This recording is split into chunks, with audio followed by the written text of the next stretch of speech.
should be yourself, King. Should be yourself. And really the greatest thing that you could be is to be yourself. God created you on purpose, for a purpose, and this is the space where we help you become who you were made to be. Today, I have an awesome guest named Joseph, and I'm super excited to have Joseph on because Joseph is actually a good friend of mine in Atlanta, and I think the way he lives his life rooted in faith is incredible. For those who don't know, Joseph is a podcaster, and Joseph also has the pleasure of leading the Bible study group that I happen to attend in Atlanta. And honestly, he's one of the kindest people I know. So I'm grateful to have him on. And Joseph, thank you for being here. Come on, man. It's true, man. It's true. Man, like, yeah, thank you. I'm speechless, bro. Doesn't happen often, but Yeah. such a loving and warm introduction. Heartfelt, man. So Yeah. excited to be on Ike's Inspiration podcast, the one and only. Oh, let's get into it, bro. Awesome, man. So let's start, from podcast to podcaster, I think how we originally connected was through our own podcasters, because I feel like our podcasters have similar missions. We love encouraging people. We love inspiring people. We love sharing good news. So can you talk about your podcast and what inspired you to begin your podcast, and how has that journey been? Yeah, man. I thought you'd never ask. So what's up, y'all? Joseph Dunham. I am the founder and the host of the Good Service podcast. The Good Service podcast is your source for good news, wholesome stories, inspiring stories around the good services that nonprofits, foundations, charities, fundraisers, and some for-profit organizations that have an impetus on serving their community. I meet with their CEOs and their founders to share their individual stories as well as the stories of their organizations and how they got started. We're inundated with negativity. Unfortunately, we live in a society and have always lived in a society where bad news sells. So that being gloom and doom, hate crimes, war, bombings, recessions, tariffs, all of the negative is just constantly circulating at the forefront of consumption when it comes to social media and it comes to news. So God had put it on my heart 3 years ago. October 1st will be 3 years, bro. The show is awesome. So it's so crazy to think that the formation of the Good Service podcast, I'll get to in a moment, but it just there's more light than dark. There's more good than bad. God is doing and always has been doing so many amazing things through amazing people and organizations, and it's happening all over the world, not just here in Atlanta, Georgia, where I've resided the last 5 years, Dayton, Ohio, where I'm from, Chicago, Illinois, where I spent some time. I have family over in the East Coast. It's not just in those pocketed and isolated areas that good things are happening. Nonprofits are doing the work, right? Are truly, doing the harvest, as you like to think about it. And so let's build a space, have a space to share these, encouraging and loving conversations, uplifting and giving them their flowers for the work that they've been doing and will continue to do. You never know who's listening. Someone could call in or send an email or a DM and say, hey, this episode meant a lot to me because my mother or someone in my family suffered from mental illness or suicide. Or they could say, hey, I didn't know, I live in Phoenix, Arizona. I didn't know this organization was a thing. I would love to donate. I'd love to support. So again, just making ways to have these beautiful conversations, giving them the opportunity to be heard and to be seen, because you never know who's listening, who can pour in to take that organization to the next level, or simply just be inspired and feel uplifted to know that there's still good in man, that there's still good in humanity, and these beautiful things are happening. So 3 years ago is when, October 1st, 2022 is when the show was official. I've spent a lot of time in the nonprofit space. I was positively impacted by nonprofits growing up, my family and myself, and then just through giving back and having the heart to serve at such a young age. I was serving with nonprofits in high school, throughout college, my early professional life. So I know the impact. I see the work. I've been a beneficiary of the work that those who just have the heart posture to serve, um, receive. And so Mhm. when I moved to Atlanta in 2020, I was working with Asante Hill, one of my childhood best friends. Shout out to my man's. Crazy that we've known each other 20 years. Like it's just insane. 66% of my life, you've known somebody. Like this Yeah. man knows me. But he had started his nonprofit, Black Men of Valor, at the time in 2019. And so I was in Chicago at the time. He had reached out about just, my background is in operations, sales. I've been in the tech space for 10 years and just building up businesses, scaling and funding and those different things. It's the same game, whether it's nonprofit or for profit. Nonprofits just seemingly don't have as much access to the resources that for profit. So that's a whole nother conversation for a whole nother time. Yeah. Yeah. He'd I, asked me, Mhm. yeah. So he had asked me to help on that side of funding. So I was like, listen, if I'm going to be serving underneath you and helping support you, which I would love to do, I'm glad to do it. I'm not going to do that from Chicago. I'm going to get down to Right. Atlanta. So I moved to Atlanta in the height of the pandemic, not knowing anything outside of what I learned, in high school, AP histories, all that stuff. And then, we ended up being neighbors. The rest was history. I worked underneath him and just adhered to his leadership and his guidance on where the mission and vision was for his program. So it was a 39-week program for transitional youth, so ages 17 to 22, working to instill personal development, professional development, financial literacy, and career aspirations. So I worked on the partnerships, donor, sponsorship side, was able to do that successfully alongside him. And then basically when things got to a great place within the organization, it was as if God had tapped me on the shoulder and said, job well done, servant. And then I was in prayer about, God, what do you need me to do with my gifts and my abilities? What does that look like? What's the next assignment? And I kid you not, it was very clear. I call them God moments. The Holy Spirit would come and speak to you. And I woke up that next morning and it's like, you're going to start a podcast. And this is what you're going to Mm. talk about. And this is the name. And it's like, I don't even listen to podcasts. At the time I was listening to and watching Jay Shetty on purpose Mhm. years ago. And that was the only podcast I was subscribed to or watching regularly. But outside of that, I'm just like, what? No, what? It made no sense. It made no sense. Like, Yeah. it made all the sense in the world. And so I literally went, did my research, come to find out the name was there on Instagram, the name was there on LinkedIn, the name was there just from a business standpoint and being able to set everything up from a podcasting standpoint. So again, God is going to always give you the play, no matter how crazy it sounds, and then make a way. You just have Mm. to be obedient to that. And so, having that obedience to go and to do and now live. And this is something, man, that I can't wait to continue to do the rest of my Yeah. life. I just, the vision is so big and it's so clear, bro. It's so just Yeah. audacious. And it's like, man, it's so God. And that's how I I know this was meant to be, for sure, man. continue to be. So, I've had the pleasure of being on your podcast, and it was a great joy. I had a lot of fun, and the thing I love about your podcast, man, is like I feel like you do a great job of celebrating others, and I feel like there's not a lot of spaces that really celebrate each other and really talk about the great news that is happening every single day. Like I don't know what it is about the human nature, but every time we see bad news, like it doesn't matter.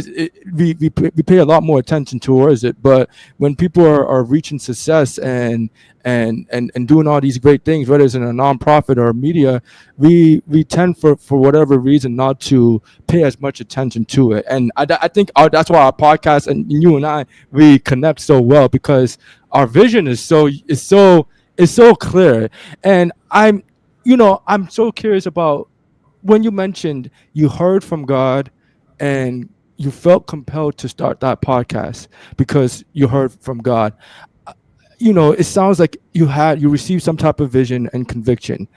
One of the questions I have is how do you know when you're hearing from God as opposed to just like another ordinary thought? How do you know like this is God speaking versus, because I feel like sometimes people say stories of, oh, I heard from God and God told me to do X, Y, and Z, which was Yeah. crazy or something. And it's like, did he? I don't know. So I'm always curious when people say that, like, how do you know like it was God speaking? Yeah, man, it's a great question, and it's one that is like constantly under investigation. Mm. If you are a true believer in Christ and have Him in your heart, know who He is, know that He's the path to salvation, and within that understanding the Trinity, right? Yeah. God, Son, Holy Spirit, then us. Mm-hmm. So for me, I've always received like visions or dreams, like again God moments. Of course, I pray. I pray before I go to bed. I pray when I wake up in the morning. I find different moments throughout the day just to be intentional about being still. Like I have an alarm on my clock for 3 p.m. Just a praise moments, 5 minutes. That could be my moment of stillness, and I get whatever uh, download from God in that moment, right? That conversation. Mm. I mean, He can come to us in many different ways. And so Mm-hmm. I'm a firm believer that there's not just one way He's going to speak to us and seek us, but we also Mm-hmm. have to be seeking of Him and invite Him into these things. And so for me, man, it was again in the dream. Like I feel like I have a lot of dreams, and I gain a lot of clarity once I wake up. If I'm going through Mm. problem solving, and it's like, okay, like I know that this is beyond my means and it's bigger than what I can do with my actual hands in this moment. uh what do you have for me, God? Like what are you trying to, why am I wrestling with this, or why am I in the midst of this storm? What's going on? What are you trying to teach me? Whether I'm fasting or it's just life is taking off, and life is happening, right? So for me, it's he taught. I hear God as a voice. Sometimes it's not like a you thouest doeth this as beeth. It's like no, Mm. it's a conversation. Yeah. And it's also like the intuition. People are like, oh, the intuition, like that's the Holy Spirit. So there are times when I'm being pulled towards something. Like I'll pray about what's going on, and then the next day or days after, things are taking off. And I'm paying attention and have that sense of awareness of okay, these things are happening. It's not happening by chance. There's no sort of luck or coincidence. This is God. So it's either I lean into that voice, I lean into that feeling inside of me, which is the Holy Spirit is pulling me or pushing me and saying, this is direction, go this way, go this route. There are times again, like the whole like you're going to do a podcast. I'm like, oh my, this doesn't even make sense. And a lot of Mm-hmm. times things are just like, all right, like I'm not trying to like I got to do that. You want me to go be this person. And you think about in the Bible, there's so many accounts of when the Holy Spirit is present, or Jesus has told a disciple or a righteous man to go do something. Hey, go speak life into that person, or go pray for this individual. I'm gonna send you on this mission. Don't ask for food while you're going to go from point A to B. And it's like, why would you tell me these things? And it's because He has something greater on the other side, right? So it's like then having the faith and being like, I'm gonna be obedient. You told me to do this, I'm gonna do this. And then if I have questions, it's okay to question God. It's okay to wrestle with God as well. Was having a very, very similar conversation about that with a very close friend of mine, one of my childhood best friends, Ike, who I've told you about. Mm-hmm. Yeah. Just the idea of like it's not sinful. It's okay to question God and what He's calling you to do, as long as it's coming from your head, not your heart. Mm. That's a whole, that's a whole nother level in the conversation there. But so for me, man, I get a lot of downloads from just being in prayer, and then as I'm being still throughout the day. Sometimes it's when I'm, at the gym in the sauna, or I can just something will tell me, hey, drive home with no music for whatever I'm doing, getting errands done, coming back from Moe's, whatever. And it's in those moments where it's like, oh, all right. And it just hits me. And I hear His voice, and it's like, okay, I know what to do. Whether I immediately am excited to do it, or I'm like, all right, right, let me make sure I heard you. I'm gonna pray about this and let me know the Yeah. tomorrow. Yeah, because it's very Yeah. real. Well, I feel like the hardest thing, man, about following the voice of God is that sometimes when God is telling you to do something, it can sound crazy. Like for example, like starting a podcast, even though you never watch a podcast. And I like that you said that your intuition is linked to the Holy Spirit, because for me, I once I made that realization myself, I started to realize that I always said that my intuition was really good, but what it was that God was really nudging me towards certain opportunities. And just like you, for me, the vision Come on, to help people, right? I had the same vision of with you as podcasting, but it started like several years ago before it was even a podcast, and I pretty much dream often of just interviewing incredible guests worldwide, like, and I, just like you, I have visions of me literally just being in like incredible places, just talking to incredible individuals. And it's interesting that you mentioned you dreamed about it too, because from time to time I have these dreams. So I can relate to you, boss, and it sounds like we're on a similar journey. So one thing I want to learn from you, Joseph, is if your life was a movie, what would be the key scenes? Oh, Yeah, what would be the okay, key scenes? okay. Yeah. Oh snap! That's a fire question. If my life was a movie, what would be the key scenes? Oh man, um, damn, bro, that's a great question. If my life was a movie, what would be the key scenes? Um, I would say I'm thinking like my life journey, Yeah. and I'll be 32 soon. So if I'm going to cut this up into like four pieces, Okay. be a 2 hour movie. So I'm gonna cut this up into four pieces. It's about 30 minutes per story, what have you. My childhood. Um, when I learned about Emmett Till, there'd probably be, what I learned Hmm. about Emmett Till and what that did for me. And then teenage years, high school years would probably be, um, man, what's a key scene from high school? God, that's a crazy. It would have to be probably like, it'd have to be when I found out that like the recruiting process for football was over for me. Oh, okay. That would be it. Um, I lied. In high school, we had this thing called. I was a part of DARE, drug, alcohol, resistance education, but we also did this thing, and we'd meet with the eighth graders and just talk about life, all these things. The high schoolers would come down, and so I'm big on mentorship, and I have people pour into me, and so a lot of those different opportunities to be a mentor, and then kind of like the building of this is who I love to be around. This is what I love to do. Those sorts of things. So that would be one. As I think about my young adult life, uh,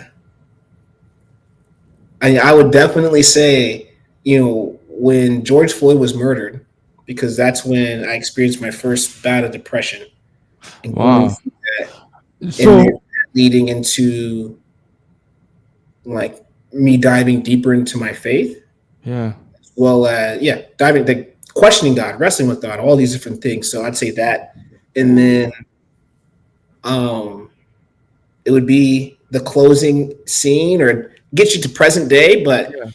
I have this very vivid dream, man, of I'm at this like I'm walking down a hall, and it's like a business setting. So it's some sort of office. There's glass all down the wall. You see into the boardroom, like the boardroom. On the other side of the boardroom, so across from that glass is another, you know, kind of like a sliding glass door, if you will. into a patio, and then it's just like a beautiful, I don't know if it's beach, but it's tropical. And then all I see is the Good Service podcast is like on the TV. So I have this reoccurring dream all the time. So that is probably how the movie closes. Ah, man. This is that. I love that. I love that dream. That's a fact. That's a great question. Yeah, no. Yeah, it's one of my favorite questions to ask people, and I think that was a great answer. I love the dream, man. I think God speaks to leaders in dreams, in my opinion, and that's why my favorite biblical character is Joseph, because he had all types of great dreams. But you mentioned two things that were really interesting to me as you answered: Emmett Till and George Floyd. You know what's interesting? I was watching an interview. Actually, it was actually a Jay Shetty interview with Common, and Common asked. I mean, Jay Shetty asked some type of question, and Common said the same thing. He said when he learned about Emmett Till, like my life changed, and I felt like I had to honor him. And that's so weird. Because I mean, I get being inspired by him, but like to say like that was a key scene. Common said the same thing too. I was like, it's kind of interesting that both of y'all feel really connected to him. What is it about Emmett Till that really moves you? And also, how did the George Floyd thing relate to your depression too? I'm curious to learn about both. Yeah, man. So I haven't seen the episode of Jay Shetty sitting down with Common, so I have to go watch that. Yeah. I love Common for the Good Service podcast. Yeah. That's the opening song. If you listen on Spotify or any sort of audio streaming service, it's "Delight" by Common is one of my favorite songs ever. Oh, that's a great song. Great song. That'll just brighten my day on the darkest of days. You know, it just is so good. So yeah. Shout out to Common. Yes, sir. Chicago rappers. Shout out to y'all. Why and how Emmett Till impacted my life at such a young age. So growing up, the first suburb that we moved to we kind of lived all over different parts of Dayton, inner city, metropolitan, not necessarily all the way suburbia, and so forth. And so the first suburb area type place we lived in was Franklin, Ohio. So at the time, we were one of two Black families, and not kidding, the entire city. And so my mom was a single parent. As I was going to first grade, elementary school, second grade, those sorts of things. Learned about Emmett Till in second grade, and so second or third grade. But my mom was, again, as a kid, you're so oblivious and naive to what's going on in the real world. Yes. And my mom, I love my mom to death. She's one of my biggest advocates, supporters. She's one of my biggest inspirations. I aspire to be like her in so many ways. And so, she instilled in us, and she taught us at a young age that, yes, we're different. It's very obvious. You're going to be in classrooms with kids that don't look like you. We live in a place where people don't look like you, and that's okay. Because being in these places, we're afforded opportunity versus other sort of inner city school situations and districts that we wouldn't have had the resources and, again, access. So understanding this at a young age, but then learning about the history of America. I love history. I just my friends used to make fun of me all the time. Like, bro, if you don't make it out of Miamisburg, you're gonna end up being the head coach of the football team. You're gonna be an AP history teacher. That's it. Like, that's gonna be because I do. Like, it's so fascinating. And the answers to a better life and a better way come from what did and didn't work.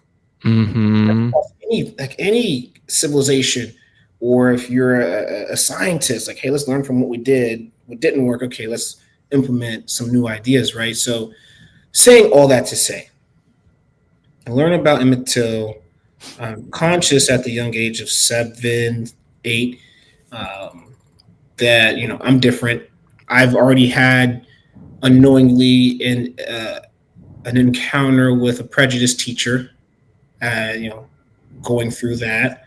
And so again, just like having that awareness at a young age, and then learning that this young man had his life taken because a woman,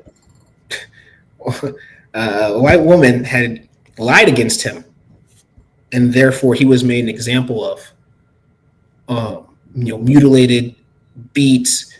This is a child, and we know that children are the purest form of human. It says throughout the Bible, children are the purest form of any of us walking this earth. And it's like, man. So, and then realize, like, oh wow, I live in a place where that could happen to me, unfortunately. And so that flipped a lot of switches for me. I'm like, I used to be, I'm high energy, all the things, but I just used to let my emotions run rampant. I used to not care. I used to be like a Tasmanian devil. If we're thinking, cartoons and things, I just used to let it fly. And that day, I remember getting home from school. I was tore up. I remember talking to my mom and just promising her that, I'm going to behave. I was diagnosed with ADHD as a child, and I didn't like taking the Ritalin and the Focalin because it just made me not feel like myself. I didn't have appetite, all these things. I knew I wasn't me. And so, we had a very big conversation at such a young age to, just about how I'm going to show up every day, what it means to show up the way I want to show up and need to show up for myself, but also to represent my mother, my family, my name, and my family. So what that means. And so for me, man, that is where that comes from with Emmett Till and just the impact he had on my life. And unfortunately fortunate because that's America's history, that's Black history, and so everyone should continue to learn about what he went through, what his family went through, what his mother went through. Like, I couldn't imagine that being me. I used to have, for a little bit of time after learning about that, I had nightmares that was my life and that was my mom looking at me in that casket, having an open casket, and this being a national story. And so for me, man, just as a kid, just to control what I can control and, just be kind, be myself, be loving of others because we're called to anyway. That for me is the why and how Emmett Till. Any thoughts there before I dive into the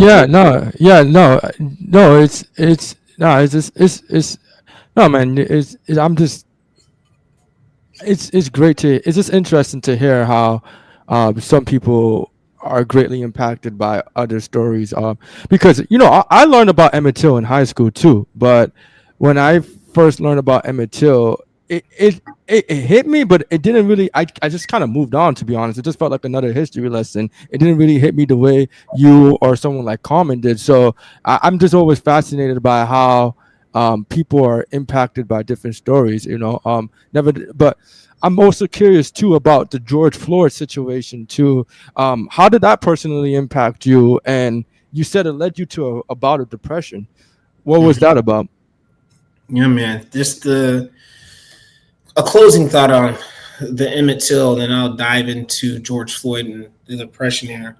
Like, I saw myself, I saw myself as a kid. He was also a little older. I want to say he was a preteen, but nonetheless, he was visiting his grandmother in the South for summer break. Yeah. We would visit, we visited my grandmother in the South for summer break. So again, just the parallels of like, this could happen.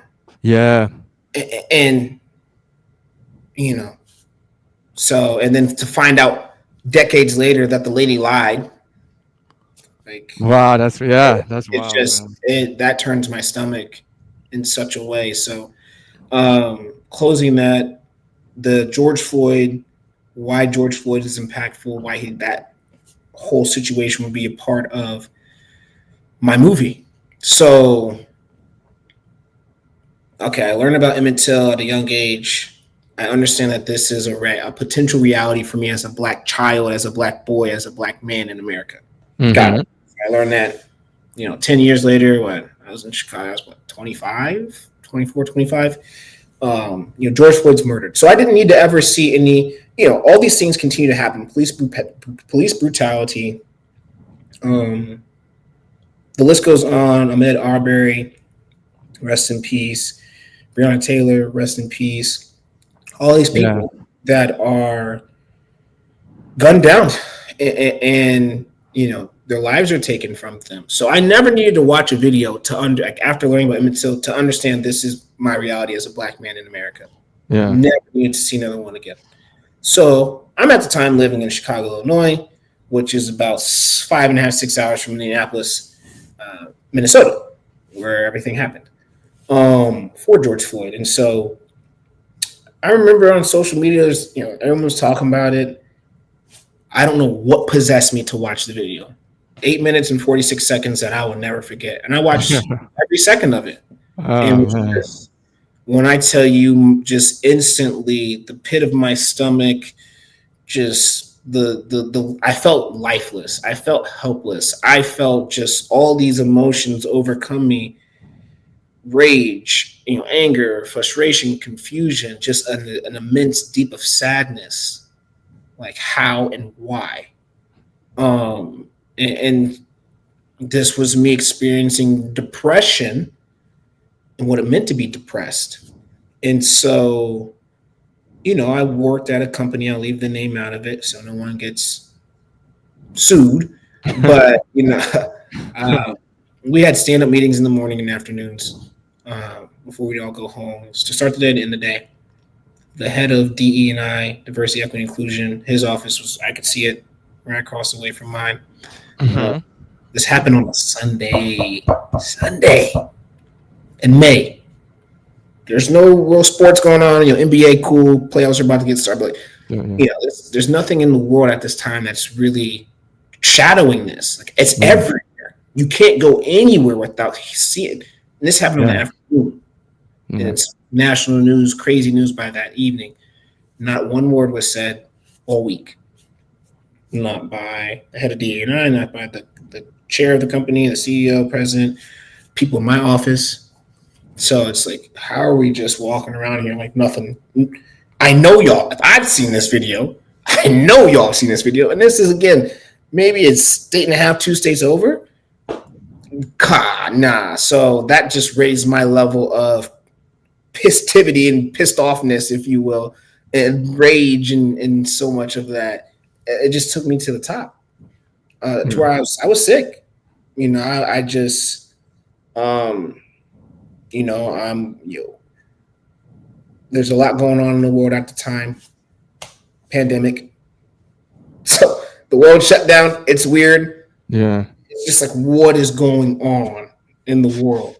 Yeah. And I was having a conversation with my mom about how I felt, because I was struggling to shake it. It was just the darkest days. I'm like, man, like, obviously we couldn't really go to the gym at the time. So I had this center block that I was using. I used to joke and say it's like jailbait workouts in the alley, but we couldn't go to the gym. So I'm like, I put together this whole little workout plan. I was doing it every day in the alley. I'd go for walks. I'd go for runs before the curfew would hit. I'm not interested in doing that. I just had no appetite, anything. And so again, it was just like, man, like this is something only God can see me through and help me through. So, I've always had a devotional. I've always had the Bible, my mom's mom, who as a child, instilled in me, a relationship with Christ and just the importance of it. And again, as a child, I didn't fully understand it. Conceptually, I thought, okay, love your neighbors, love yourself, be kind, and help when you can, how you can. All right, cool. That's an 8-year-old kid. That's Jesus, right? So be like Jesus, do those things. That's how I've modeled my whole life. So when she passed, I received her Bible. It's King James Version. So I always had my Bible, always had my devotionals. And so I just dove in deeper. And it was God who brought me through. That's my testimony of overcoming depression. That, and then I did start an Instagram TV series called Today's Change: Racism in America. So there's probably, and they're still on my Instagram page. Yeah. Instagram page. Of course, it's the pandemic, so I look crazy. Like my Yeah. beard, I was able to grow a beard, so like I let my beard grow out. I mean, I had like a little mini afro. No, full on activist. Just like I led a couple marches in Chicago. I said a couple times, said a couple things as well. So I was in it. And it's just like, this is how we serve. This is how we exercise and do our part in just not letting this man's name, go down for nothing. And so it was God who brought me through that and saw me through that.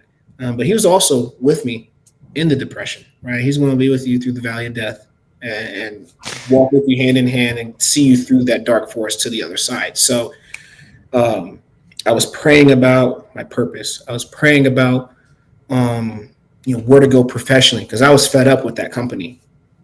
Like, luckily, it wasn't because of the pandemic. We weren't supposed to be in office, but they were forcing us to be in office.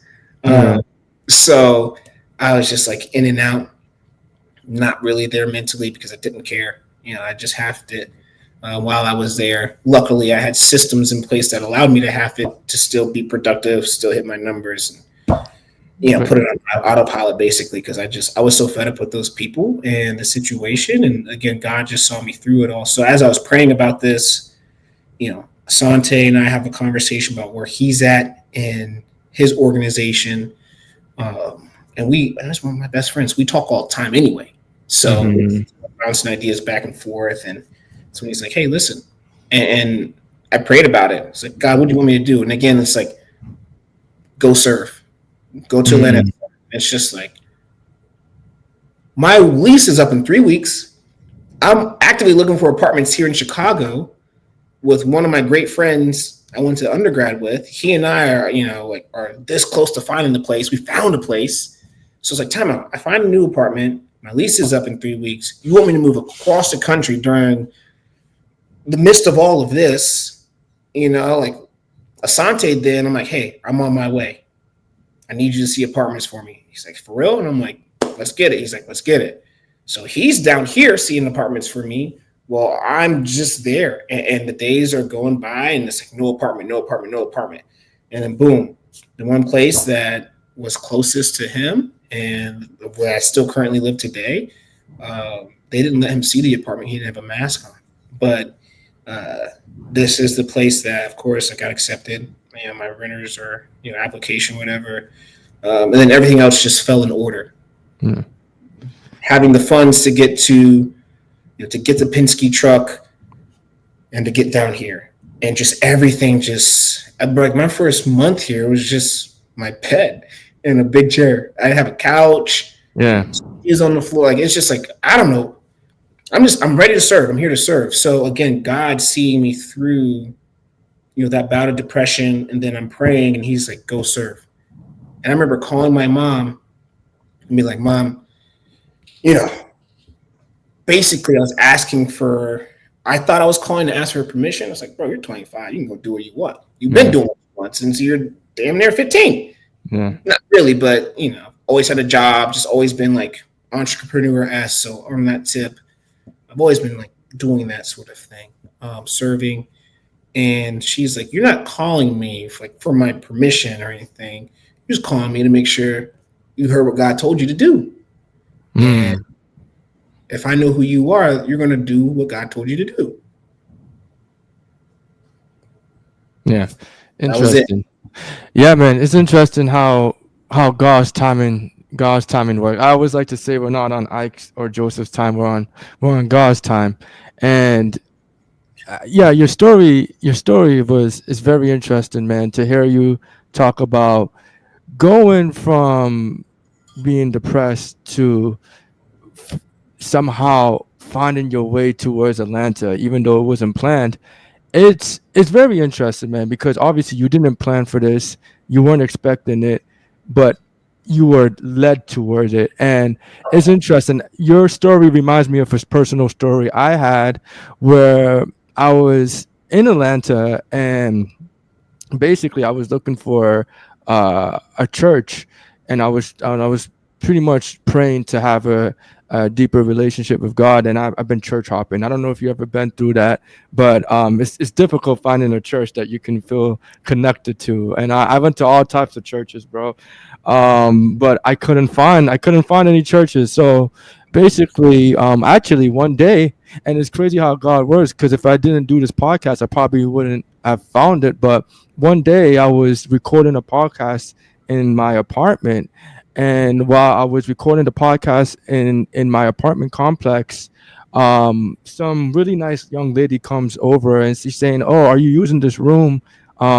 We I have a bunch of people who are coming." I was like, "Okay, sure." So I left and I went to like another part of the place, and I was editing my podcast, and once I finished editing my podcast, I just saw like a bunch of young people like praying. And I was like, wow, this is interesting. I don't know what this is about, but I instantly felt compelled to go see them, even though I never knew and had no idea who they were. And I asked them, like, hey, like, what are you guys doing? And they was like, hey, this is a Bible study. And I was like, oh, okay, cool. A Bible study in my own apartment complex. I was like, all right, cool. Like, what? And they're like, yeah, you're welcome to join. And so at the time, I couldn't, because I was editing my podcast and they're about to be done. But they did it once a week, just like your Bible study. And I went to the Bible study, and I had a great time, bro. And after going each week, I'm like, yo, where are you guys from? And they said, Live ATL. That's the name of the church I go to. And ever since then, I've been a part of the church, and I've been serving just like you. But I bring up that story, bro, because it's just interesting that I had to be at this same exact apartment, at this same exact place, with a heart to find a church in order to be in that position, and it's crazy how the same thing with your timing too, man, how things just happen, bro. Like, what I'm saying, on like crazy timing, bro. And I'm sure you have all types of testimonies and Man. whatnot, but it's God's time is beautiful, bro. Yeah, man.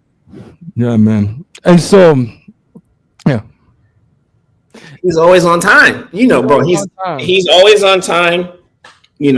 He's a timeless God. The Yes, beginning sir. the end, or Alpha and Omega, just omnipresent, omni-knowing everything, bro. And just I just want his timing, his Yeah.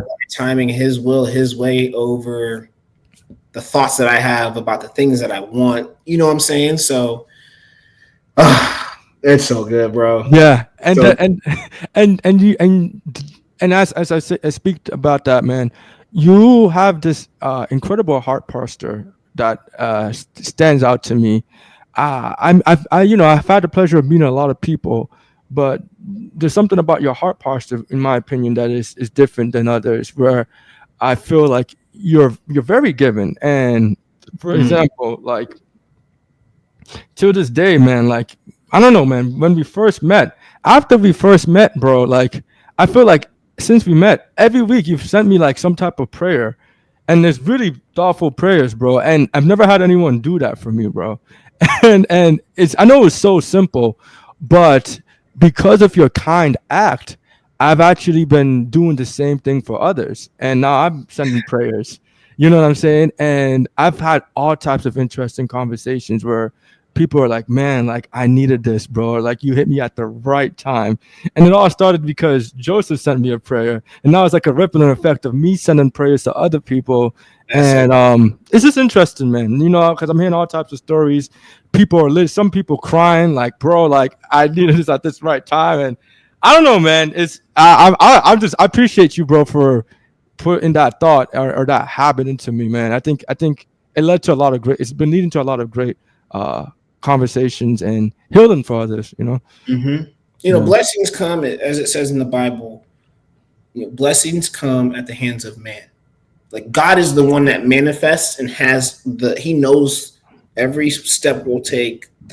When this thing ends for us, what's going to accelerate us into that next level of success and what have you. But he says blessings come at the hands of man. Like, so I created you to be a blessing. And that, you receiving those prayers, that's just me being obedient. to even being a D group facilitator, right? I go to the Faith Center in Tucker, Georgia. Shout out Pastor Vincent Campbell, First Lady Felicia Campbell. Told me 2 years ago, I'd be leading a men's Bible study group. I'd be like, me? Like, that's what you want me to do? And just since then, my life has changed. And so, I thank you. Yeah. But it's just a product of being obedient, and God is just, that's how he works. That's how the word spreads, that's how gospel spreads, the good news spreads.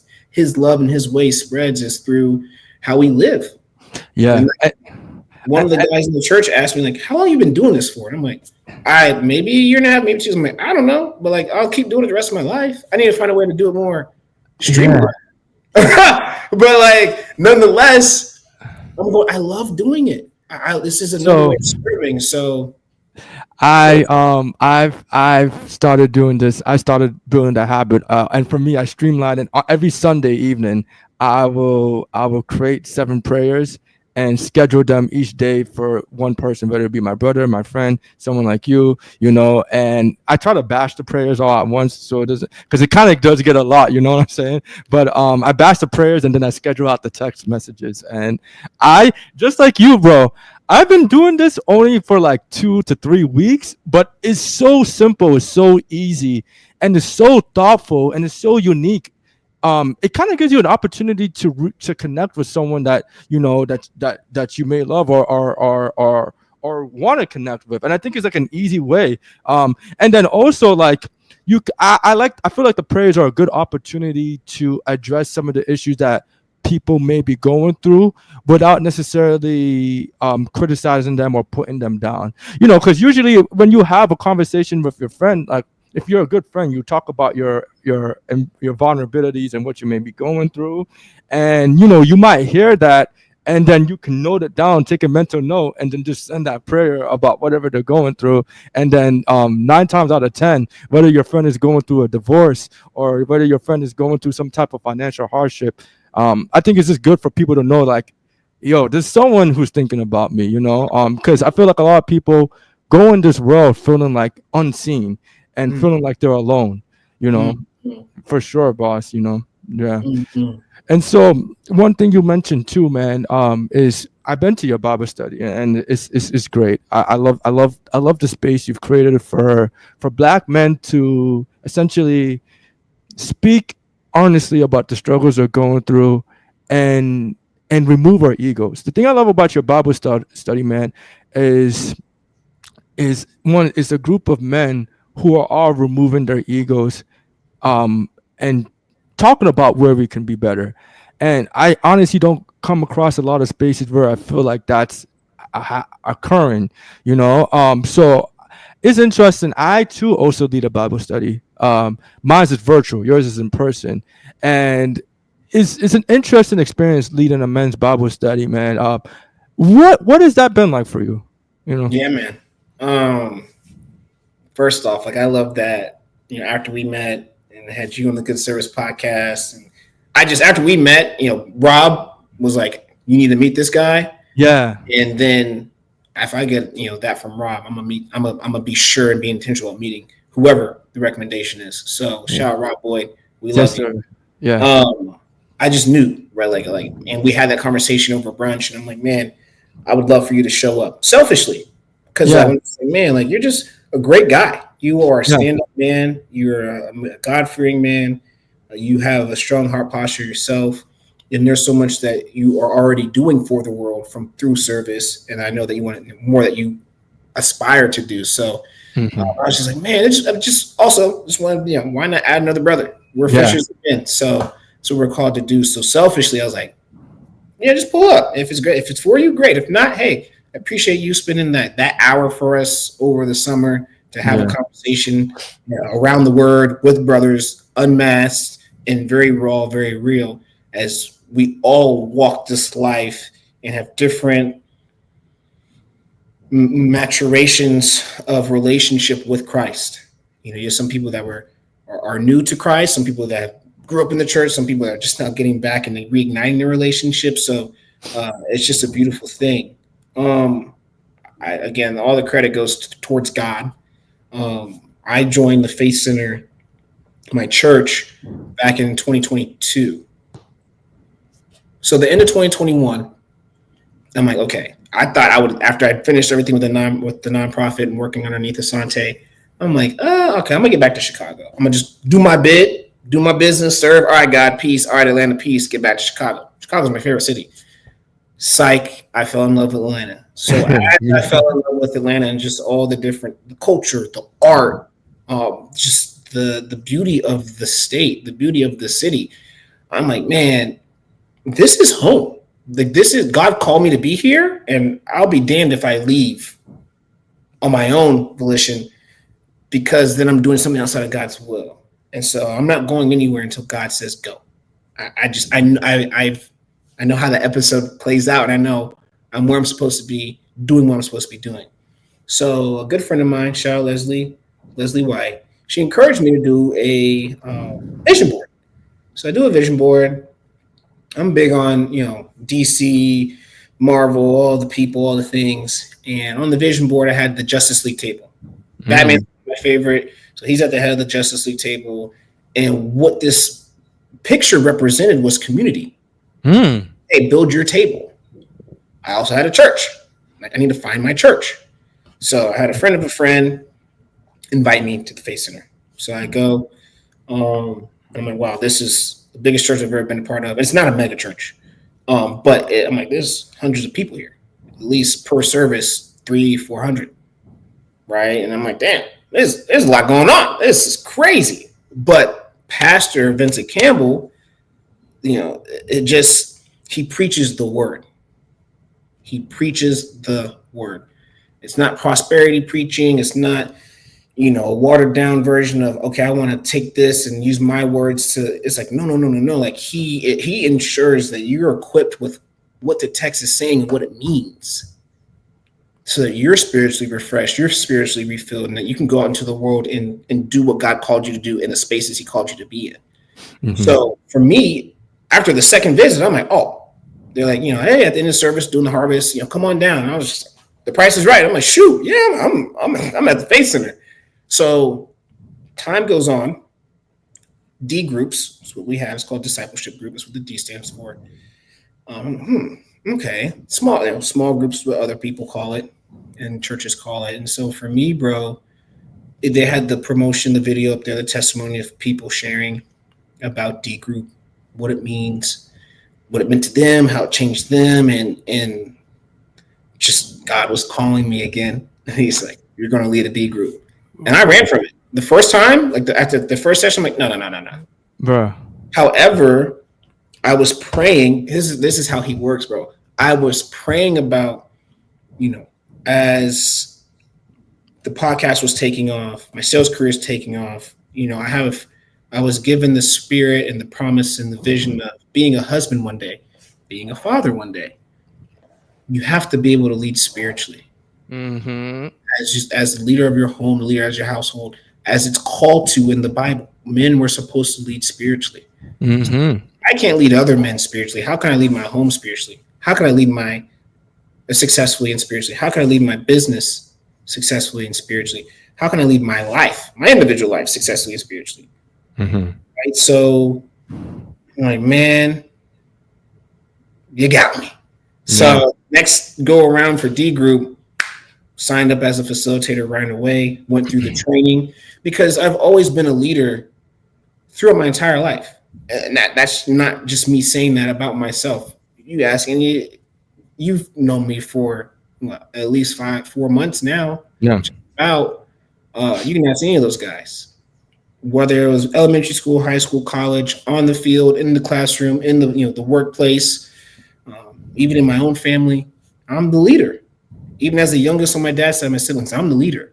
And so it's by no coincidence whether I'm appointed this by my peers, this position, or I naturally assume this position of leadership. Like, this is who I am. This is what I was called to do. And, it's been 2.5 years of being a D group facilitator. So it's changed my life. And I would not change anything about it. I can't wait to continue to lead. I look forward to every week meeting with the guys. it's gotten to the point now where, because D group is 12 weeks through my church, you signed up, all the things. So pastor puts together a 12-week lesson plan. But once that 12 weeks is up, it's like 12 weeks on, 12 weeks off, 12 weeks on, 12 weeks off. There's 52 weeks in a year. That's 42 weeks. So again, like you have that little bit of overlap of when your time is off. The fellows are like, hey, we want to keep meeting. And that's what this past summer, you came in to be a part of. And now you're seeing what D group looks like through my church. And so it's changed my life, bro. I've shared my testimonies. I believe that we have more than one testimony in our lives. We have things that we have to carry, we have to overcome. We will overcome. We have overcome because, that's what Christ, Jesus Christ died for us to not be bound to sin. And so it's changed my life. I wouldn't change anything about it. I love the guys, and it's grown into this community, like to the point, like, Apple doesn't allow the group message to be more than 34 people. There's like 44 of us. 16 show up. 16 to about 22 show up weekly. But whenever there's something like, Andre has his nonprofit, Persevering Through Purpose. Shout out to my guy, Andre Henry. But it's like, hey, we're serving the community. Pull up. Everybody pulls up. And if they can't pull up, here's donations. Here's, I can send you this gift card, this, and that. Like, and again, it's just so awesome to see God working through us all as he works on us all as individuals and as a collective. And so, yeah, man, I wouldn't change it for my life. I'm so glad I've been obedient just to receive the spiritual nurturing and the love. It's again, like it's what I was called to do, is to serve. And so, yeah, man, I love it. It's never going to change. Yeah. Yeah, I too have had the blessing of leading a group, and it's really interesting, man. I think sometimes when people hear, taking leadership roles, they may be like, that means more responsibility, or like that might be more work. But just like you, man, I've had the pleasure of leading my Bible study group for about 2 years, and it's changed my life too. And the way it's changed me is it's brought me more closer to God, because now I'm just focusing on serving others, just like you, brother. And for me, my church, my Bible studies is a group of college friends, where it's just 4 men, and we all met in college. But it's crazy, we never united under God. It was under like typical college things, like going chasing girls, or like going to parties, or like playing video games in the crib. And then through our own individual journeys, we all have came to find God in like different ways in our different cities that we live in now. And every Saturday we just talk about God, and it's also a great way for us to reconnect. But it gives such a great sense of purpose. And just like you, we first started doing this like every 2 weeks or so, and then they're like, man, I need this at least once a week, man, like, you know what I'm saying, because it feels very therapeutic. And we just kept going on. But it's crazy how much you change as a person once you start to lead. And just like you have a call to leadership, I feel completely the same. You talk about D groups in your church. In my church, we have something called live groups, and I felt called to lead. And I created a group called Gaming with Christ, and pretty much we got together every Friday, and me and great Christians, we played video games every Friday, bro. And it was simple, but it was great, bro. And like so many great things happened. Like one great thing that happened was two people that I invited ended up coming together and coupling, and now they're together. You know what I'm saying? And just in general, like I just being together and making more friends, bro. I feel like, honestly, bro, I feel like we're in an epidemic of loneliness, and I think the spaces we're creating, bro, is really needed. And a lot of people want friendships, but don't know how to ask for it or go about really making it happen. So when we're doing stuff like this and creating spaces, I think we're doing a good service to the world. 100%. Yeah, 100%, boss. You know, where there's two or more, he'll be there. Yes, You sir. know? So Yeah. Yes, sir, man. So you're leading your Bible study, and me and you, we both have the honor of leading pretty good, great, competent men. I'm curious, what are the conversations like for you that you're commonly hearing amongst men in these Bible studies, and what are some of the issues that you've been commonly hearing? that's a big question, bro. Yeah. That's a big question. You know, I would say I'm just gonna like data collect and just from when this all first started to like today, just like the resounding because again, everyone is at different areas of their life journey. Some of the guys we've had guys that are just graduating college, some are in grad school. Some have been in their career for 10 years. Some have been in their career for 20 years. Some are married. Some are not. Like, so the demographics from like age, I'd say 24 to about 42, Mm-hmm. like over the last 2.5 years that have been fortunate to lead Bible study.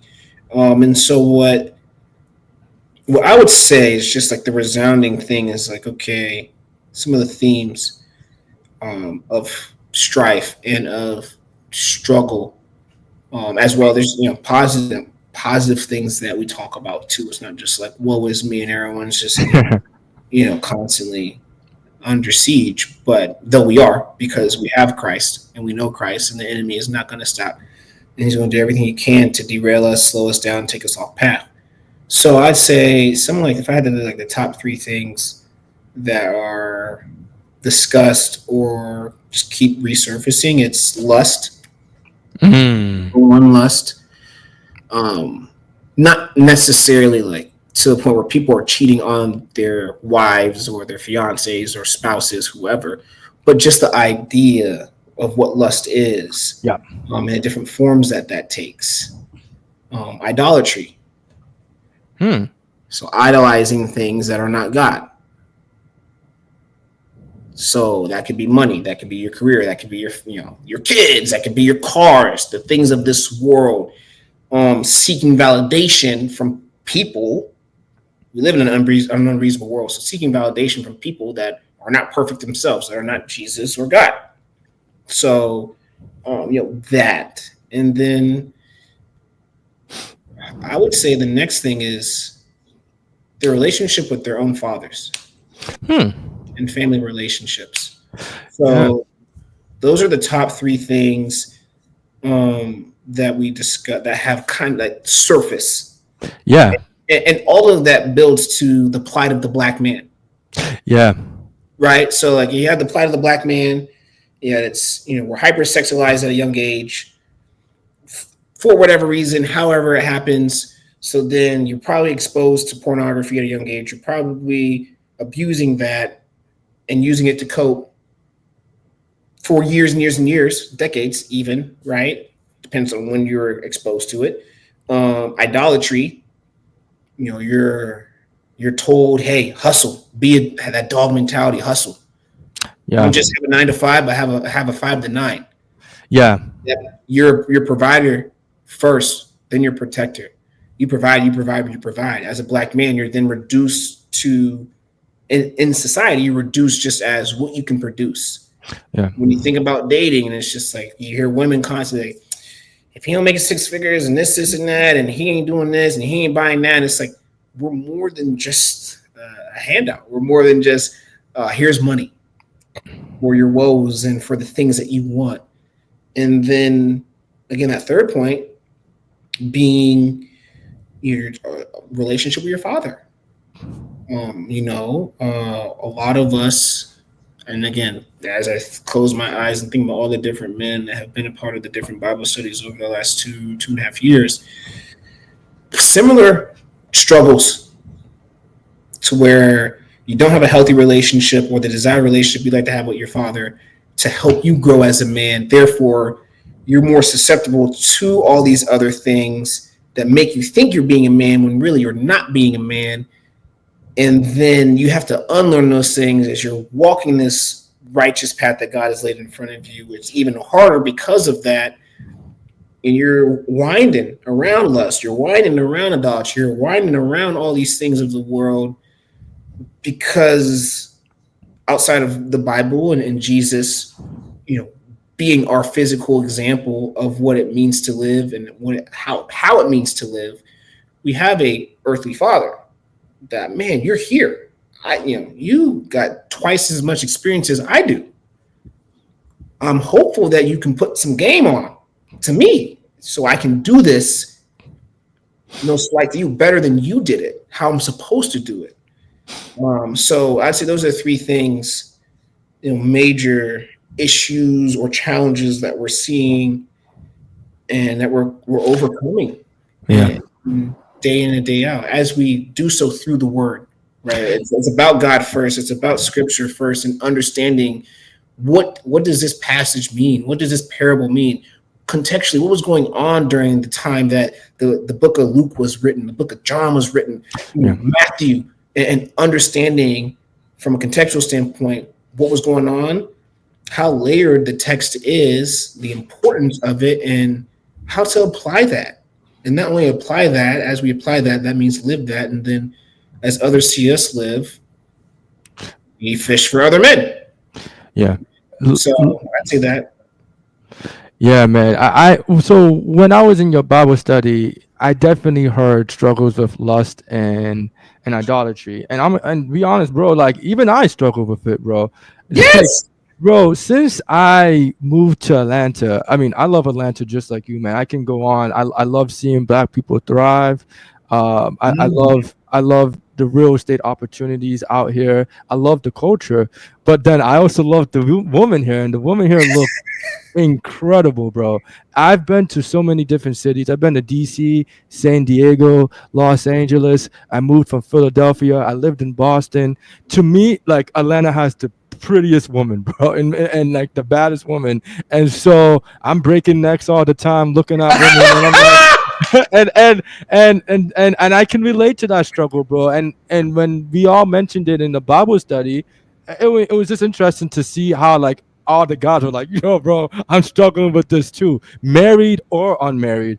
And I'm not saying it's right, but at least it made me feel like, okay, I'm not the only guy who's going through this, bro. Because when I was in Boston, I wasn't really having this issue as much because I guess maybe I'm not into the type of woman there, but Atlanta is just everywhere, bro. And so to conform, so to hear all of us talk about this, bro, it was an honest, it was great, bro. Then you also mentioned something about idolatry and sort of like the addiction to hard work, somewhat. That was also interesting too, bro, because as I'm getting older, man, I'm just like you, man. I'm always on the go.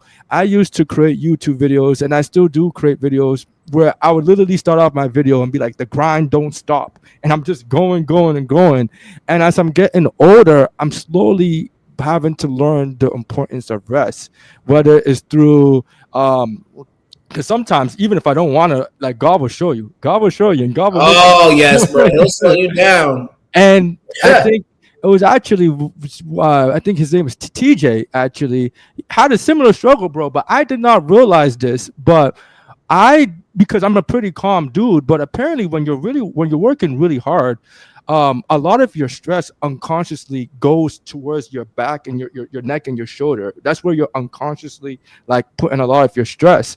And for me, I've been going through some like neck pain for about like a year or so, and I didn't know that unconsciously I was in a stress state of just always working and whatnot, because even though emotionally I didn't really feel stressful, I think physically I've been putting all that stress, carrying that burden, and whatnot. And so it was just interesting hearing other men talk about that perspective too, because I was going through that as well. Yeah. And it speaks to our lack of feeling like we have the opportunity to rest or be in a comfortable psychological state to rest as Black men. I don't know what it is, man, but for some reason I feel like we just always feel like we gotta work, work, work. I'm not quite sure why we feel like that, or maybe what's that about. But it's a common thing, man. It's common amongst you. I have it. The people in the Bible study you were talking about have it. My Bible study too. A lot of men talk about need and rest, but struggling to be rested or feel restful. It's almost like we attach our sense of worth to working. Which I don't know is healthy. But yeah. It's not healthy, and we talked about that a little bit, you and I, at the end of study on Wednesday Yeah. night, and yeah, it's not healthy. It's far from healthy, bro. But again, that's society. We live in an unreasonable world. This is as beautiful as Mother Earth is, and as God so perfectly created this place. This is the devil's playground, right? So the things that are unreasonable roam without reckless abandon. So, work, work, work, work, work, work. It's like, it's like, that's not it. A lot of these things also too, right, come from a historical standpoint. So when you look at slavery, slaves were auctioned off at, okay, you look the strongest, you can produce the most, you are reduced down to what you can produce. When the creator, God, created creators to create. Yes. So that's the definition of produce that we should be focusing on. You've given me specific abilities and gifts to produce that glorify you, that are going to bring people closer to the kingdom. That's where we need to be producing and operating out of. Not what can I get out of you? Yeah. What can you do for me and my goals and my ambitions? So society, in a lot of very obvious ways and like subliminal type ways, has programmed a lot of people, even us, like you said, like, it's like, hey, like, until I reach this status, I'm nothing. What now that I've reached this status, now I got to go a little bit higher. I got to go a little bit higher, and it's just like, when is enough enough? Yeah. Then that gets us down to the conversation and the talk track of contentment and being gratitude, being gracious, expressing gratitude, having gratitude, right? So, yeah, man, you said a lot of great things there. And again, society has done a number on a lot of people to tell us who we are, who we're not, what we're supposed to be doing, how we're supposed to be doing it, because God Himself rested on the seventh day. That's why I really like. I've gotten so. I'm gonna pat myself in the back. Obviously, I mean, football season's here, so I'm for sure. After church, you can't find me. I'm not leaving even more so. But that's why I've really taken over the last, I'd say 5 years at least. Like, Sundays are sacred. They're supposed to be rest, no work. I prepare my Monday, Fridays. I don't work on Sundays. I'm not doing anything on Sundays. No errands, no nothing. Church, good food, a nap, football, or sitting by the pool in the summer, watching NBA finals, whatever's going on, kicking it, go for a walk, leisure, rest. But yeah, man, society likes to tell us who we are and what to do, and then that just brainwashes everybody. Yeah, man. And so in me and you, man, you have this, like I mentioned before, you have this great heart of service, and I can tell when you're working or serving others is not to gain or to reap. And there's very few people I feel that, usually when someone's doing something for you, like, you could tell there's something that they want, and that's okay. We live in America. It's a transactional world, but you're one of the few people where if you're doing something, I can tell you're not expecting anything in return. And so I'm curious, when you're serving others, what does good service look like for you? Because I feel like the way you go about serving people, there's very little ego. At least every time I'm with you, I don't feel much ego. Even when you're serving your Bible studies, I can tell, like, you do your best to make it not about you but the group, which I think is good. Where do you gain that heart of service and ability to want to serve people selflessly without really expecting anything in return? Because I think that's such an important skill, and it's really hard to develop that in a such a transactional world where, like, if you're doing something, people expect something immediately out of return, and that mentality is kind of draining. But I feel like that's how we've all been programmed, because that's just how things work. Yeah. So It's like you asked two questions. Yeah. I have to make sure. So the first being like how, not necessarily how to remove, how to remove ego, but how do I serve in a way and show up in a way that I expect nothing in return? Question one. Yeah. And question two being, where does that come from? Yeah. Okay, cool. So question one, where do I, like, how did I develop that sense of like selflessness and no ego when not expecting things in return? That's a really great question. A really great question, bro. I've had different people in my life pour into me because they wanted to. They could. They had the resources. They had, whether that's time to sit with me and to teach me the technique, or to teach me how to develop a business plan, where that's the resources, money to, hey, you're a broke college kid, I'm gonna take you to go get groceries for the month, whatever it is. And they didn't want anything in return. What could I give them in return? So I used to think that, right? So for me, that not ask, like showing up in that way just to serve is like, this is what we're called to do. I never expected anything from anybody else. Now there was a time when I was hopeful and I would want to see myself in other people, but I got burned a long time ago, a few different times, understanding that people aren't, though God created us in his image and likeness, our purpose is to, be fishers of men and women to, again, advance the kingdom. And everything's gonna turn back to him when the time comes. But it's just like, as I understood who God was and who Jesus was, like Jesus never asked for anything in return. Yeah. Why should I? That's a good point. So it's like, just fall in love with service. I was a bit, again, I said it earlier, I was a beneficiary of people who also loved to serve through the blessings that whatever those were that God gave them. And I received those. Not once they say, okay, maybe, in 10 years or in 5 years, remember me and I did this for you. No sort of ledger or a hidden scoreboard about what was done for me and how to return that back to them once I got to a certain status or point in my life. So I just, my mom too, she instilled, like, just seeing her, she would give because she could.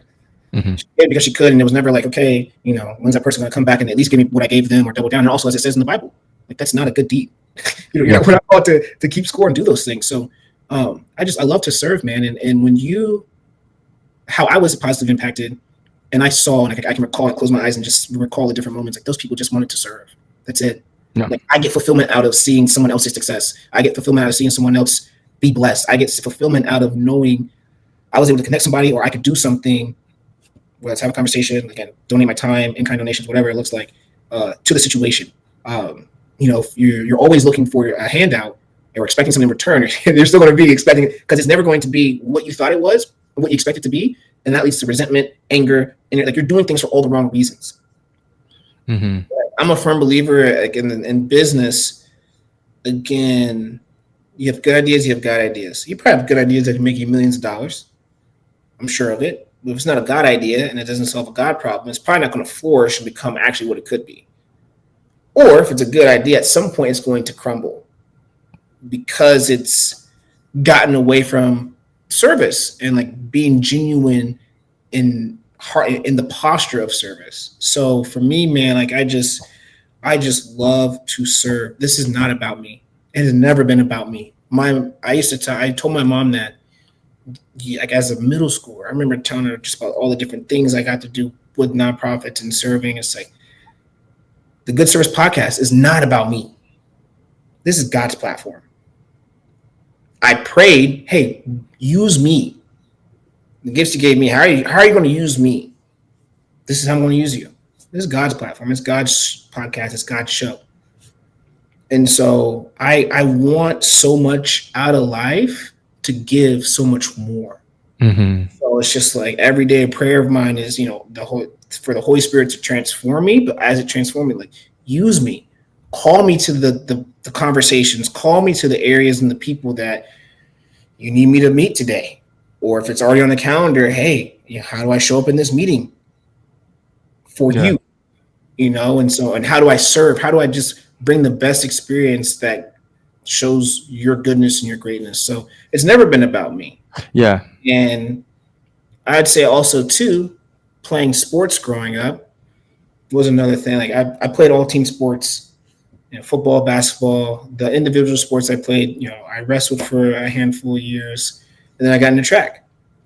So, wrestling and track are different because it's individual, but you're part of the team. So as long as I was in my best shape and was ready to go and I won, I got the team overall points. All right, so let me make sure I'm straight. I'm gonna hold my own. Football, I play running back. I'm not doing the other 10 positions. How can I show up to ensure that the team is going to be successful? That's training off season, that's training in season, that's studying the playbook, that's being in film, all of those things. Sports are a microcosm of life. And being able to understand the role I play. So for me, just to show up selfless, it's like, man, like, let me be my best selfishly in a kind of way so I can be selfless, so I can just like pour into others. So like, my cup is full because I'm doing what God called me to do. That way I can pour into others. So that's the answer to that first question. Gotcha. Have you read the book, The Go Giver, right? Have you read that book? Yeah, man. Oh, yeah, shout out Bob Berg. Yeah, it's a great book. When you should come on the podcast, actually. I was LinkedIn messaging him like a year ago. Look at I'm a go-giver, bro. You see, you're doing it right now. You're giving. And I'm actually I'm noting it now, Bob Berg. And you want to know what's crazy? I was actually going to ask you, one of the questions I was going to ask you is, if I had to pick one person to be on this podcast, who would it be? I was going to ask you that, but you already answered it. But anyways, to the point about you serving, man, you're such a go-giver, and I'm not trying to really praise you too much, but I think a lot of people would say that, but don't actually exemplify it. Hence why a lot of people get annoyed by Christians, because people feel like Christians can be too judgmental. Maybe Christians aren't looking at the speck in their eye, but are judging others and not actually really leading by service. People would tell you a bunch of things, but won't really actually spend time with you or do things for you. And I never got that for you. So one thing that I feel like stops people from giving with no expectation is when people are constantly giving, oftentimes they feel like they're not being poured into themselves, and they feel like they've filled so much of other people's cups that they're not getting filled their own. And if people aren't filling into me, why should I do that for others? And I think that's what's I'm from my experience, when I observe people not wanting to really help others, it's because they feel like no one's helping them. Do you ever feel like that, man? Because I'm seeing you help everyone in the Bible study. I'm seeing you constantly pray for me, and and I'm sure you're not just doing that for me. I'm seeing you create documentaries in the Bible study, creating links for people to have resources to better themselves, and I'm just seeing you constantly do things for people. Do you ever feel like people are pouring enough into you, or do you struggle with that, or do you not look for that? I'm just curious, Yeah, no, that's a very real question. Very real question. A great question. It's something that I'm constantly learning about. Again, so I'll answer it this way. I get my sense of self and validation from God first, my family, then my friends. That's it. No one else in this world. If you don't know me, you can have an opinion, you can have an expectation, you have all those things. They mean nothing. Yeah. Because it starts with in that order, right? God, family, friends. Yeah. So in that same order is how I get poured into. God first, family, friends. So the God part of it and the kingdom part of it is you can be serving, but it's outside of God. If you're not called to serve in that capacity, and you're constantly spreading yourself thin to go do all these different things that you weren't called to do, that's when you feel that depletion and that lack of appreciation for being here and being a part of, what that is or isn't per se. And so, for me, over time, especially as I grow in this capacity as a leader, I am finding, like I told the guys this summer, I'm like, I'm tired. But the summer was go, go, go, go, go. And it was all things that I've prayed about. I had just was like, I need an actual break between travel for myself, travel for work, travel for, whatever, all the different projects I had going on. So it's just like, yo, I need a break. And luckily I got that break. Prayed about rest, prayed about peace. I came to you all and said, hey, will you pray for me to receive this? Whatever that looks like, for however God has that for me. So I believe that people, when they feel that they're not poured into, they may not have that relationship with God or go to God first. They go to other things in this world, whether that's their vices, whether that's people, whether that's, I'm going to just run from the problem. And then, I'm just going to cut this off and stop serving in this capacity because you don't appreciate me. And it's just like, well, why are you even doing it in the first place? Right? It comes back to God and doing things to advance Him and doing things that you're called to do that you're on assignment for. So for me, it's like, and I've had to learn that the hard way by running my body into the ground and literally getting sick and being on, I'm just tired. Like, it is a whole exhaustion. It's not even just a tired. It's a whole, the tank is past E. No. And so I have to shut off from the world. Like, I've seen what that's done. There's a saying, I don't know if it's a saying or an idea. It's just because you can doesn't mean you have to, or you're supposed to. Mm-hmm. So, I always try to slow things down and be intentional about when these moments happen or these ideas happen. Is this a Joe idea? Is this a guy idea? Mm-hmm. Hey, pray me through this. Or, hey, like we talked about in study the other night when guys like, hey, if they come to me with whatever they're going through, first question, have you talked to God first? Have you prayed about it? I don't want to be the first person you talk to about your problems. No, you're not the first person I talk to about my problems. Mm-hmm. I will pray about, okay, I'm going through this. Yeah. Who should I go to seek counsel? Who in my network do I know after I've prayed and I've been still for a minute? Okay, God said, talk to this person. God said, ask this person for help. Or I just know because of the past history and consistency of how this person has supported me and shown up, I can go to them. Yeah. So, yeah, man, it's definitely it's quite the juggling act to know when to and who to go to when you feel that cup being emptied. But I mean, I think it's easier said than done, but it's the very easy answer is God first. Yeah. I love that. To get your fill. And then from there, again, be obedient and adhere to what that direction is. Well, and I think it's even harder specifically for men, because I think a lot of men, we suffer from pride. And when we would go through so much, and the hardest thing for us to do is to simply say, hey, I need help, bro. And if I'm being honest with myself, man, that's something that I struggled with a lot. And as I'm getting older, I'm realizing that there's only so much you can do alone. And I always have this vision of doing great things and being great. But oftentimes I'm looking to do it alone. And as I get older, I'm learning that, there's no I in greatness. And so therefore if you want to do great, you gotta put more trust into people. Can I pause you on that?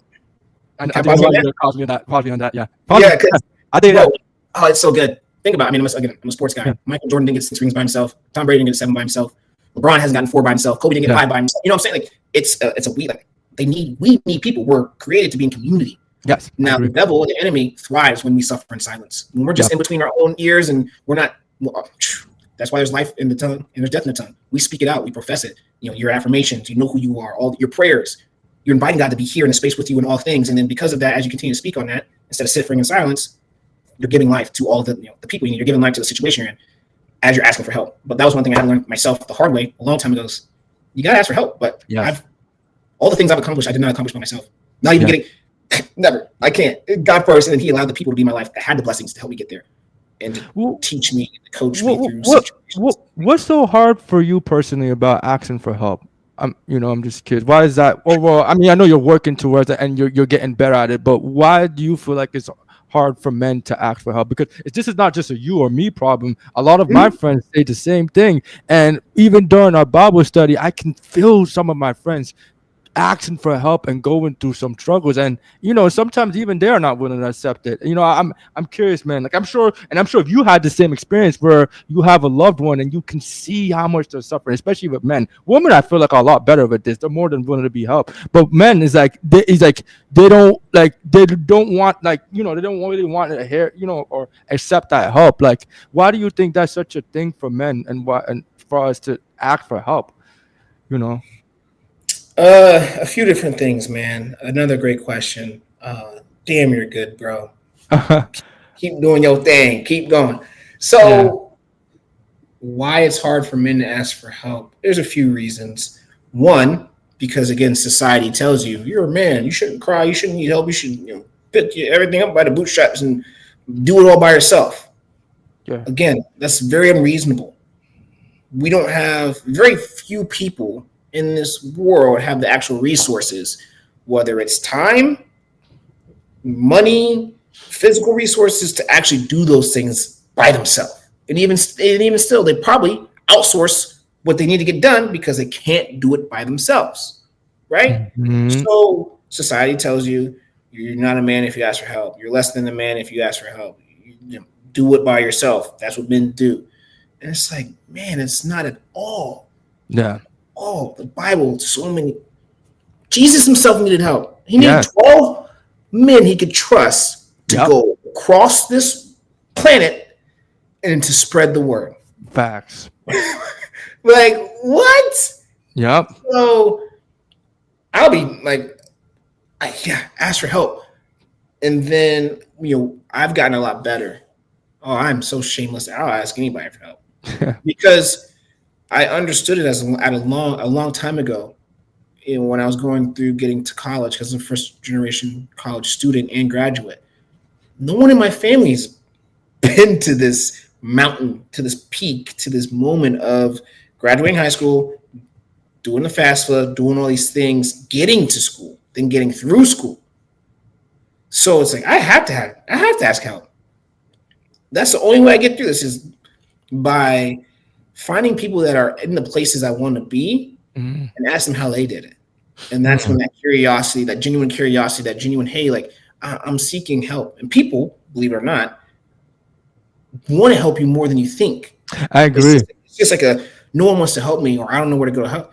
Man, what? Your network is your net worth. The people, you have the people. You just haven't sat still to pray about where to go, who to ask. God has, I said this earlier, God has blessed man. Blessings come at the hands of man. Someone is blessing the area that I am not, that I need help in. So someone is waiting to bless me because God has made them an expert. God has done something amazing through them. And if I don't ask for help, I'm out, but I'm also shorting God's ability when he's already done for somebody else that wants to do and can do and supposed to do for me. Right? So again, a long time ago, I learned that. And I started understanding it's like, you don't use people. Like, and that also comes back to like why I love to serve. I'm so grateful for all the blessings that he's given me, the gifts he's given me, the things he's allowed me to do, the experiences he's allowed me to have, because those are meant for everybody. It's meant for me to share. My testimonies it's not for me, it's for God and for everybody that is in need in whatever season that is. So men struggle with that because society tells them, and there's a negative connotation and stigma to it. And then also too, or whatever that looks like in your family, you may not have people that you can trust that may not hold it over your head. Oh, I did this for you and da-da-da-da-da. It's just like, man, like, or you see that happen to somebody else, therefore you're like, oh, I want that to happen to me. So I'm just never going to ask for anything. Right. Yeah. So those are my thoughts on that. Yeah, man. I think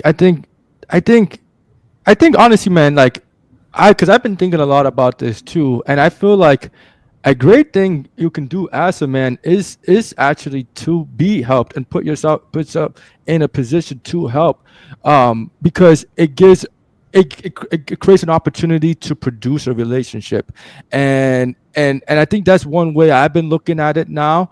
When I'm asking for people for help, like for example, I'm actually getting ready to start my own to create a Bible study of my own in Atlanta, not just in virtual. And I've been asking for help. I'm looking for people who would like to co-lead with me, so not all the pressure's on me. Because you lead a Bible study, it can be a lot of work.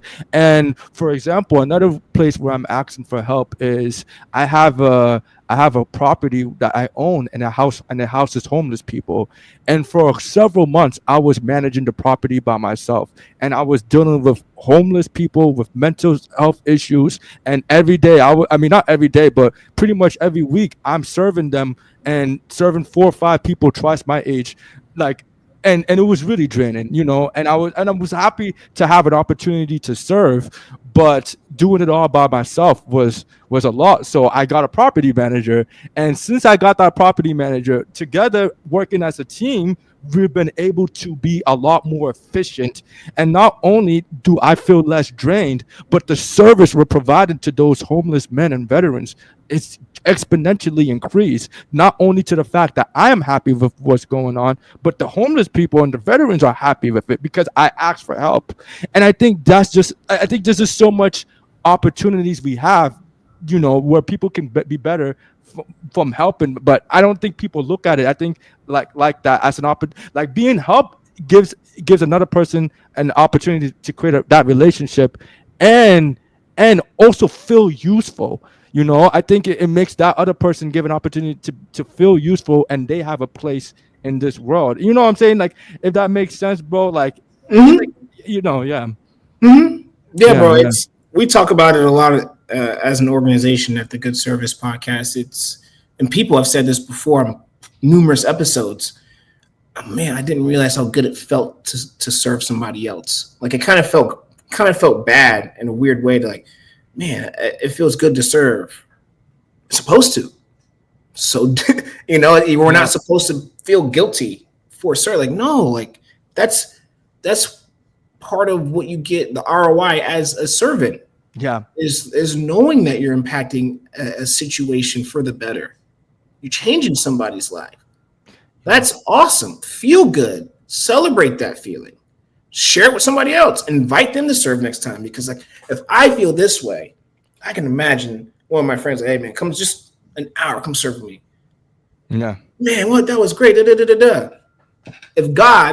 If Jesus impacts my life this way, man, let me tell you about this guy, Jesus, who works miracles, he's working miracles through me, for me, and for others through me, right? Like, yeah. Yeah, and I think you brought an excellent point, bro. Like, I'm a big believer in not necessarily pay more attention to what people do versus what they say. And you literally said it best. Jesus had 12 disciples, so to get help. So if Jesus needed help, like, who are we to say need help? man, You know what what? I'm saying? You know Shoot. what I'm saying? What? He Yeah, had one for each month is a joke, right? He had one for each month of the year. that's But funny. Yeah, but yeah, it's man. so true. So So real. true, man. So, yo, Joseph, man, this has been an incredible conversation, man. I think you and I we could go on for we could go on forever, bro. We Honestly, could. but one thing I would like to end this podcast with question is what is one personal struggle that you are dealing with or trying to prune? Because I remember we were in a Bible study, and I think it was Kojo who asked that question, right? He asked the question to the group, hey, what is everyone trying to prune out of their lives? And I thought that was a really great question, and then it got me thinking, like, oh, I want to ask Joseph that. What is one thing you are looking to prune out of your life, and and to help you get closer to God? Absolutely. Yeah. Well, you must not have been listening because we went in. Oh yeah. We went in on what I had to say. I Yeah. feel like there's multiple things, but again, with where I'm at, and I spoke about this earlier. Um, it was, I shared earlier in the week. We spoke about Hmm. this in study, but also when you ask like the top three things that men are constantly like going Dealing through, with. battling, Yeah. Right. So for me, as I shared earlier in this conversation as well, I know I'm going to be a husband. I know I'm going to be a father. I'm single at the moment, right? But I just know and I'm expecting these things to happen. Same. However, I have my mind to be renewed. I don't have a great relation. I don't have a great example of what my idea of father-son relationship should look like, husband and wife should look like. Outside of my home is where I saw a lot of those things. And yet it's been put on me. I had a conversation with my sister the other day talking about it. And, we just had a very big conversation. And I told her, I'm like, I know this, like for our family, this stops. Like I'm the example. I know this. So I say that to say mine is lust.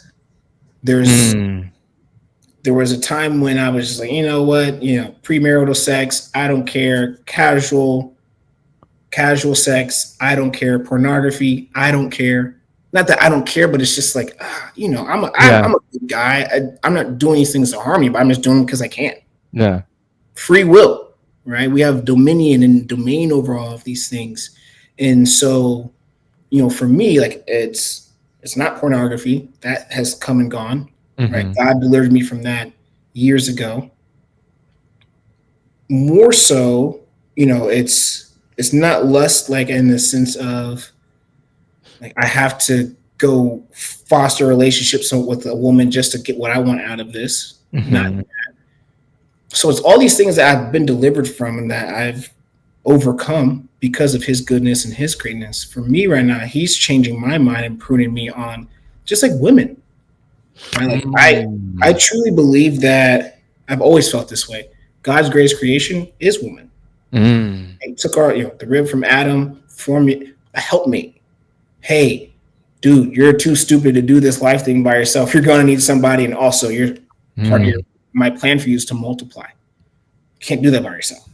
Yeah. So, I've always believed that, and just personally, that women are God's greatest creation. And it's like, in order for me to receive and to be an expectation for what God has for me, I can't be lustfully thinking about women. I can't be at the gym and think, oh, she's great. All the things I do to her, or, oh man, maybe I should just go talk to her. Yeah. And then like allow that to go down there, or just, thoughts that are perverted. Yeah. Even. So it's, Craig said it best. She's fine, but she's not mine. A child of God's. Treat her here first as a child of God and see her as a child of God first, not just as an object or some game to play or something to conquer. Yeah. Because as men, especially in the Black community, we're patted on the back. Oh man, you got a whole roster. Oh man, you got hoes on this and that. And it's just like, it's so backwards. Yeah. It's unreasonable. That doesn't even make sense. Why are we celebrating that? Yeah. That's the stupidest shit. Excuse my language, it's stupid. Yeah. Like, it's just like, bro, what are we talking about? What I'm going to be locked in with one woman that's running a similar race. She's running after God every day. She has a burning desire and heart posture for God every day. We're going to realize we're running the same race, that we want to keep God in our home first, God in our relationship first, then serve each other. Like, that's dope. We're going to build. She's going to have dreams and visions that God has given her. We're going to build those. We're going to build the ones that he's given me together. We're going to impact lives for generations outside of our own, forever, as he called us to do.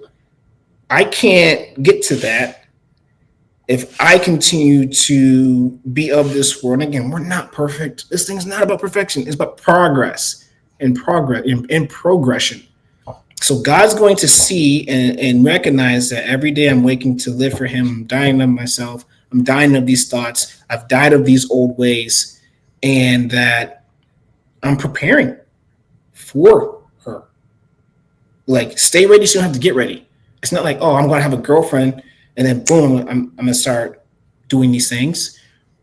Like I told you over brunch, I'm praying about my wife right now. I don't know where she's at. I don't know who she is, but I prayed about her and the path that God has her on and who she is and all of the things now. So that when she's here physically, I'm like, yeah. And I can tell I've been praying about her. And hopefully she can say, I've been praying about you. So that was mine, is like pruning my mind and just cleansing my mind of the lustful thoughts. Oh man, she's fine, but she's not mine. I love that.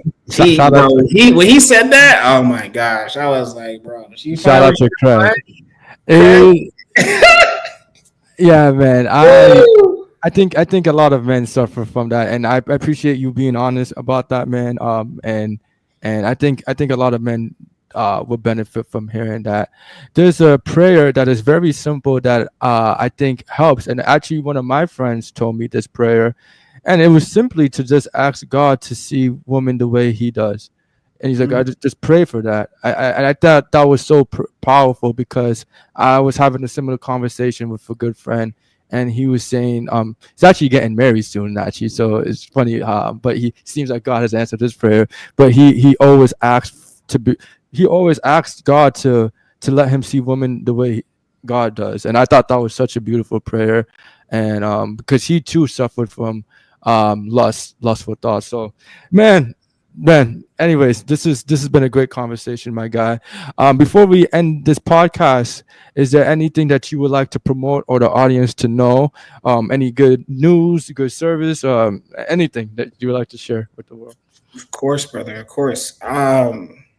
Let's start with just the Good Service Podcast. Yes, sir. However this conversation finds you, when it finds you, how it's supposed to find you, we give God all the glory and all the thanks for that, because it's His time. And I hope, I know it's going to do whatever it needs to do for you. So enjoy this. Stay locked into Ike Inspiration Podcast. Your place for inspiring conversation, faith-based conversations. So that's first, right? Like, tap into the Good Service Podcast.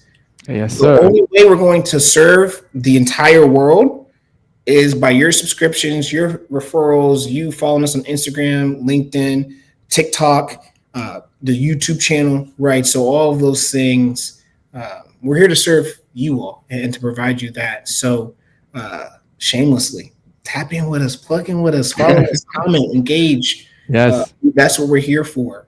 So that's the promotion there for the Good Service Podcast. I'm sure if you're seeing this episode, the K on my hat, my bucket hat, and on my shirt is Cozy lifestyle brand and clothing brand. How life should feel. Me and two of my best friends, it's our brand. Two men that are also God fearing as well. So tap in with us. _stay cozy, KOZY on Instagram. _staycozy.co for all apparel and things.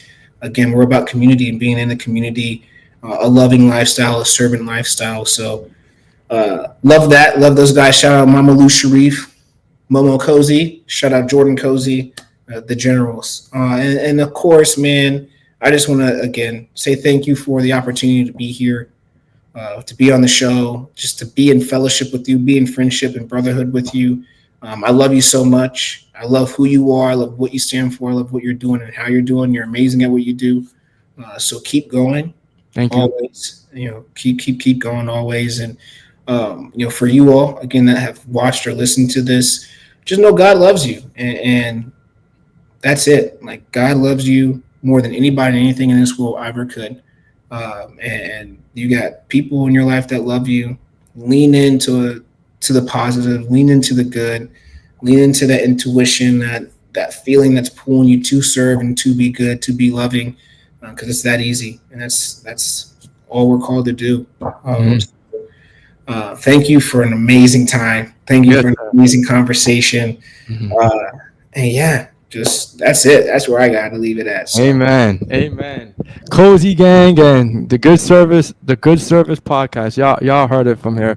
Well, anyways, this has been a great episode. Remember, everybody, the future belongs to those who believe in the beauty of their dreams. And if God is for us, who can be against us? That's what I'm saying. Man.